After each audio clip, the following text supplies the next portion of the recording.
కరీంనగర్ భగత్ నగర్ లో దుండగులు బీభత్సం సృష్టించారు. ఓ ఇంట్లోకి చొరబడి వృద్ధ దంపతులను తుపాకీతో బెదిరించి దోపిడీకి పాల్పడ్డారు.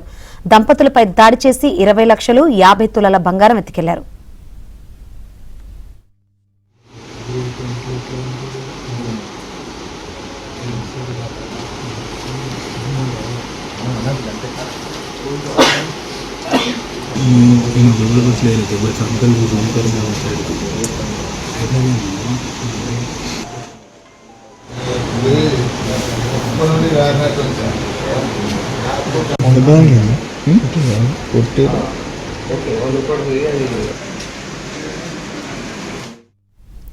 కరీంనగర్ భగత్ నగర్ లో దుండగులు బీభత్సం సృష్టించారు. ఒక ఇంట్లోకి చొరబడి దంపతులపై దాడి చేసి 20 లక్షల నగదు 50 తులాల బంగారాన్ని ఎత్తుకెళ్లారు. మరిన్ని వివరాలు అందించేందుకు మా ప్రతినిధి శ్రీనివాస్ సిద్ధంగా ఉన్నారు.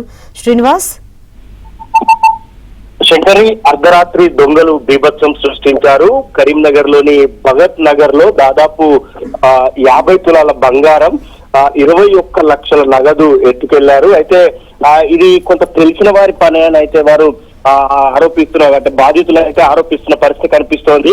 రాత్రి పోలీసులు క్లూస్ టీమ్ తో సహా సీసీ కెమెరాలు, దొంగల వివరాలు కూడా ఆరా తీశారు. అయితే రాత్రిపూట మాస్కులు, తర్వాత ఈ కత్తులు, ఒక నకిలీ తుపాకీతో బాధితులను బెదిరించినట్లు బాధితులైతే వాపోతున్నారు. అయితే ఇంట్లో అంతా నగదుతో పాటు బంగారం ఉంది అన్న విషయం తెలిసిన వాళ్ళే ఈ పని చేసి ఉంటారన్న అనుమానం కూడా పోలీసులు వ్యక్తం చేసిన పరిస్థితి కనిపిస్తోంది. వారి నుంచి వివరాలు అయితే తీసుకున్నారు. ఈ ఘటన పైన కేంద్ర మంత్రి బండి సంజయ్ కూడా స్పందించారు. అర్ధరాత్రి దోపిడీ దొంగల దానిపైన కూడా కొంత ఆయన పోలీసుల పైన సీరియస్ అవుతుంది. దొంగలను పట్టుకొని బాధితులకు న్యాయం చేయాలంటూ కూడా చెప్పారు. సో ఇటీవల అంటే మే 3వ తేదీన తుపాకులతో బెదిరించిన పిఎంజే జ్యువెలరీ ఘటన మరొక ముందే మరోసారి అర్ధరాత్రి కరీంనగర్ లో ఇలాంటి దోపిడీ దొంగల ఘటన జరగడం కొంత నగరవాసులు అయితే ఉలిక్కి పడుతున్నారు. Shankari, right, thank you Srinivas.